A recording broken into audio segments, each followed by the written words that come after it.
നമ്മൾ പോലും പ്രതീക്ഷിച്ചിരുന്നത് നിങ്ങളൊരു 5 അല്ലെങ്കിൽ 6 റൗണ്ടിലേക്കൊക്കെ വരുമ്പോഴാണ് ലീഡിലേക്ക്. ആരാണ് ഈ നമ്മൾ? ഞാൻ പറയട്ടെ, പത്രസമ്മേളനത്തിൽ ചോദ്യത്തിന് ഒരു പ്രസക്തിയില്ല ഇനി, കാരണം അത്ര റെക്കോർഡ് ഭൂരിപക്ഷമാണ്. ഞങ്ങൾ ഒരുമിച്ച് പറഞ്ഞിട്ടുണ്ടായിരുന്നു, നിങ്ങളുടെ പത്രക്കാരെ മുമ്പിൽ പറഞ്ഞിരുന്നു, പത്രസമ്മേളനത്തിൽ പറഞ്ഞു പാലക്കാട് ഇത്തവണ റെക്കോർഡ് ഭൂരിപക്ഷമെന്ന് പറഞ്ഞു. കഴിഞ്ഞ പത്രസമ്മേളനത്തിൽ ഞാൻ പറഞ്ഞു പാലക്കാട് മുനിസിപ്പാലിറ്റിയിൽ UDF ലീഡ് ചെയ്യുമെന്ന് പറഞ്ഞു. അതുപോലെ തന്നെ മുഴുവൻ പഞ്ചായത്തിൽ ലീഡ് ചെയ്യുമെന്ന് പറഞ്ഞു.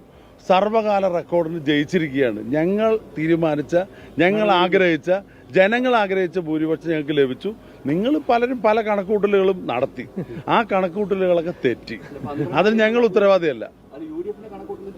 ഇല്ല, അല്ല കേട്ടോ, ഈ ഇലക്ഷൻ മുമ്പ് രാഹുൽ വന്നതിന് ശേഷം ഞാൻ നടത്തിയ, നിങ്ങളോട് സംസാരിച്ചതൊക്കെ നിങ്ങൾ റെക്കോർഡ് എടുത്തു നോക്ക്.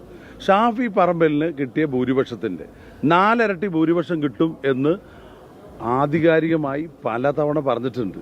നിങ്ങൾ അതൊന്നും മുഖവിലക്ക് എടുത്തില്ല. ഇപ്പോഴെങ്കിലും അതൊന്നും മുഖവിലക്ക് എടുക്കണേ.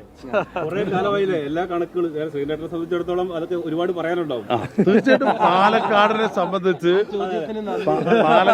സംബന്ധിച്ച് ഞങ്ങൾക്ക് ജനങ്ങളുമായിട്ടുള്ള ബന്ധമാണ് ആ കണക്ക് കൂട്ടൽ തെറ്റില്ല. കഴിഞ്ഞ പാർലമെന്റ് ഇലക്ഷൻ, കഴിഞ്ഞ അസംബ്ലി ഇലക്ഷൻ, ഇതിലെല്ലാം ഞങ്ങളുടെ കണക്കുകൂട്ടൽ തെറ്റിയിട്ടില്ല.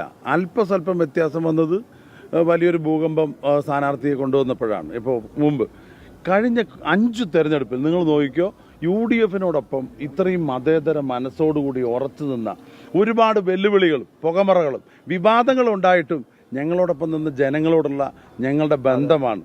14 വർഷം ഇവിടെ MLA ആയ ഷാഫി പറമ്പലിൻ്റെ ബന്ധമാണ്. ഞാൻ ഇവിടെ 6 വർഷമായിട്ടുള്ളൂ MP ആയിട്ടെങ്കിലും, 6 വർഷം ആയിട്ടില്ല, 5.5 ആയിട്ടുള്ളൂ.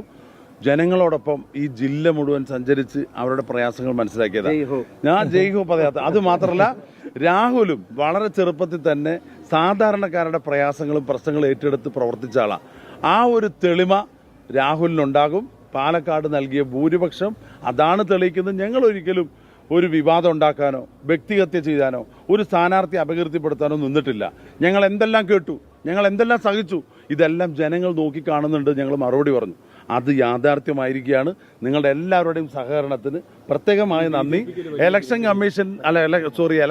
കമ്മിറ്റിയുടെ ചെയർമാൻ എന്നുള്ള നിലയ്ക്ക് പ്രത്യേകമായ നന്ദി ഞങ്ങളെ ദ്രോഹിച്ചവരോടും ഞങ്ങൾ രേഖപ്പെടുത്തി. BJPക്ക് വലിയൊരു തിരിച്ചടി ഉണ്ടായിട്ടുണ്ട്. അപ്പം അതോടൊപ്പം തന്നെ വലിയൊരു വോട്ട് വിഹിതം നിങ്ങൾക്ക് BJPയുടെ കേന്ദ്രങ്ങളിൽ നിന്നുണ്ട്. അത് ഈ സന്ദീപ് വാര്യർ പോകുന്നതുകൊണ്ട് മാത്രമാണോ, അതല്ലെങ്കിൽ അല്ല, അതും ഒരു ഘടകം തന്നെയാണ്. പക്ഷേ പാലക്കാട്ടെ BJPയുടെ മുഖം എന്താണ്? ഇവിടെ വേറെ സ്ഥാനാർത്ഥികളും മത്സരിക്കാനില്ലേ?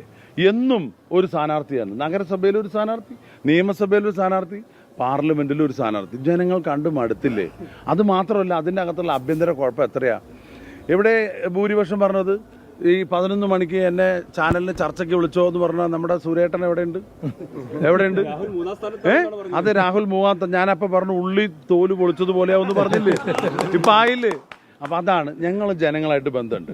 അവർ മാഫിയകളായിട്ട് ബന്ധമുള്ളവരാണ്. അവർക്ക് ജനങ്ങളായിട്ട് ബന്ധമില്ല. ഈ നഗരസഭ 9 വർഷമായിട്ട് ഭരിക്കുന്നു. ഇവിടെ ജീവിക്കുന്നവർക്ക് അറിയാം എത്ര പ്രയാസം. റോഡുകളുടെ കാര്യം, എല്ലാ അർത്ഥത്തിലും കുടിവെള്ളത്തിൻ്റെ കാര്യം, എത്ര ഫണ്ട് കിട്ടി, അതെല്ലാം വെട്ടിപ്പടത്തി പൂർത്തിയാകാത്ത വികസനങ്ങൾ കണ്ണിൻ്റെ മുമ്പിൽ കിടക്കുക. പിന്നെയാണ് വികസനത്തിൻ്റെ പൂക്കാലം എന്ന് പറഞ്ഞ് കേന്ദ്രമന്ത്രി ഒന്ന് പ്രസംഗിച്ച അത് ഉൾക്കൊള്ളാൻ മാത്രം വിഡ്ഢികളല്ലല്ലോ പാലക്കാട്ടെ ജനങ്ങൾ. അത് തിരിച്ചറിഞ്ഞു. BJPക്ക് ഇതുപോലെ കണക്കിന് പ്രഹരം കിട്ടിയ ഒരു തെരഞ്ഞെടുപ്പ് അടുത്ത കാലത്തൊന്നും ഉണ്ടായിട്ടില്ല. തൃശ്ശൂർ പൂരം കലക്കിയതിന് പാലക്കാട്ട് വെടിക്കെട്ടോട് കൂടിയിട്ടാണ് ജനങ്ങൾ മറുപടി കൊടുത്തിരിക്കുന്നത്.